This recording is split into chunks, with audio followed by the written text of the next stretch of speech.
Accueillons Eylon Levy, ancien porte-parole du gouvernement israélien. Ravi de te revoir, Eylon. Comment vas-tu? Bonjour. Après 4 sirènes d'alerte au missile en pleine nuit, j'ai réussi à rattraper un peu de sommeil. Oh, mon pauvre. L'Iran et les États-Unis auraient reçu un plan en deux volets du Pakistan pour mettre fin à leur guerre. Je ne sais pas si c'est vrai. Qu'en penses-tu, mon ami? Nous ignorons la proposition pakistanaise, mais les Iraniens n'ont montré aucune volonté de céder sur les points essentiels. Il ne s'agit pas seulement du programme nucléaire iranien, mais aussi de ses missiles balistiques utilisés contre des civils dans la région, de son soutien à des milices terroristes supplétives qui ont semé l'instabilité, et de son engagement à maintenir ouvert le détroit d'Ormuz. Les Iraniens agissent à l'inverse. Ils posent des exigences de plus en plus folles, comme s'ils pouvaient installer leur péage dans le détroit d'Ormuz et taxer les navires. Nous avons donc vu ce tweet vraiment extraordinaire du président Trump. Ce n'est pas tous les jours qu'on voit un tweet du président des États-Unis qu'on ne peut pas lire à la télévision publique, testant la théorie du fou en politique internationale. Il veut que les Iraniens croient qu'à loin qu'il a complètement perdu la tête, afin qu'ils reculent et acceptent une fin de la guerre qui mettrait fin au rôle du régime iranien comme agresseur régional. Mais c'est l'essence même de l'identité du régime iranien. Et jusqu'à présent, il ne semble pas qu'il veuille en céder. Mais le fait qu'il n'ait pas bougé, avec tout le respect, et je dois faire ce travail de la bonne manière. Après 4 semaines et demie de bombardements par les États-Unis et par Israël, d'accord, et je suis totalement d'accord avec toi, les Molafous et les groupes terroristes par procuration, je te rejoins complètement. Mais le fait qu'ils n'aient pas bougé et qu'ils puissent encore dire que nous contrôlons le détroit d'Ormuz, nous sommes toujours là. Je veux dire que ce soit avec le soutien de la Russie ou non. Ça veut dire que les 4 semaines et demie ou 5 dernières semaines, sauf si je me trompe, ne se sont pas vraiment déroulées comme prévu, n'est-ce pas? Eh bien, les Iraniens font certainement les fiers, mais ils ont beaucoup moins de raisons de le faire. En fait, la capacité du régime iranien à exporter son agressivité dans toute la région a été massivement réduite par ses frappes aériennes américaines et israéliennes. Les pilotes israéliens bombardent non seulement les lanceurs de missiles balistiques qui attaquent tout le Golfe, mais aussi les silos de missiles balistiques et les usines de fabrication de missiles balistiques, et même les usines pétrochimiques et sidérurgiques nécessaires pour soutenir ces industries. Donc quand cette guerre prendra fin, ce qui arrivera un jour, le régime iranien ne sera plus que l'ombre de lui-même. Et pas seulement cela, il aura aussi uni tous ses voisins contre lui. Les Émirats arabes unis annoncent leur volonté de rejoindre une force maritime pour ouvrir le détroit d'Ormuz.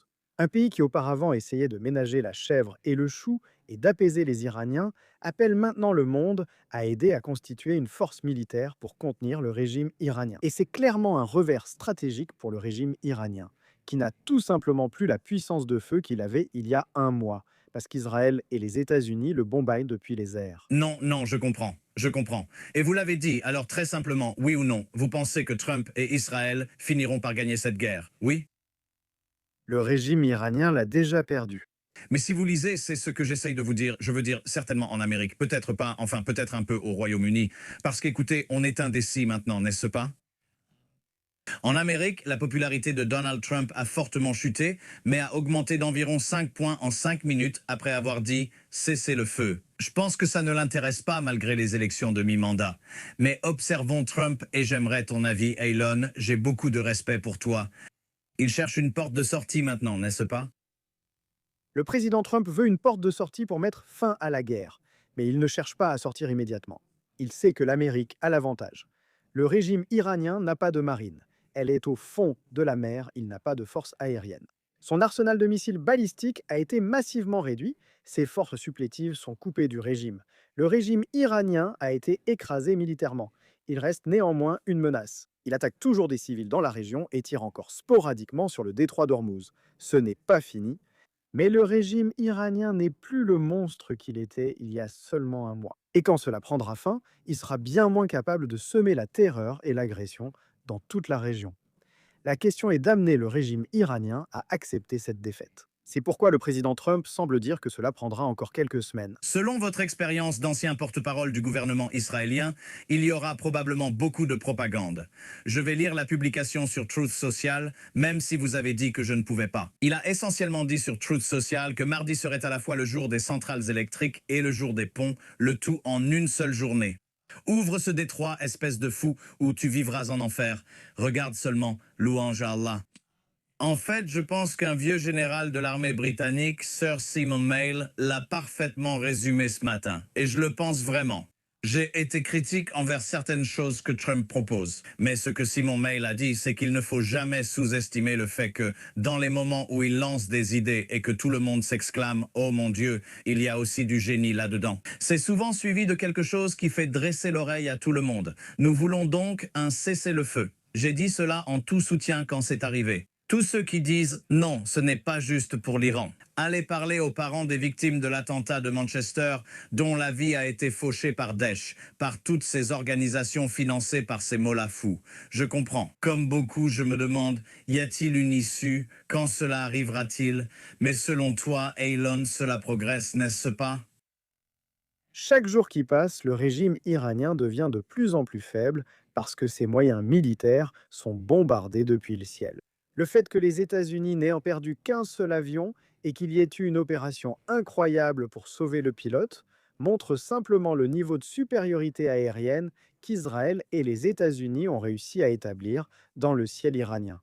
Donc tu vois, c'est difficile. Nous subissons tous les conséquences économiques de la guerre déclarée par le régime iranien contre l'économie mondiale. C'est agaçant de voir des pays se cacher derrière d'autres pays pour qu'ils règlent ce problème à leur place. N'abordons pas ce sujet pour l'instant. Mais le fait est que cette guerre était non seulement inévitable, parce que le régime iranien était sur le point de se rendre intouchable et de se doter de l'arme nucléaire. La pire chose qui pourrait arriver en ce moment serait que les États-Unis se retirent alors qu'ils sont en position de force et laissent les Iraniens libres de reconstruire leur armée, avec des rêves de vengeance alors qu'il est à son point le plus faible.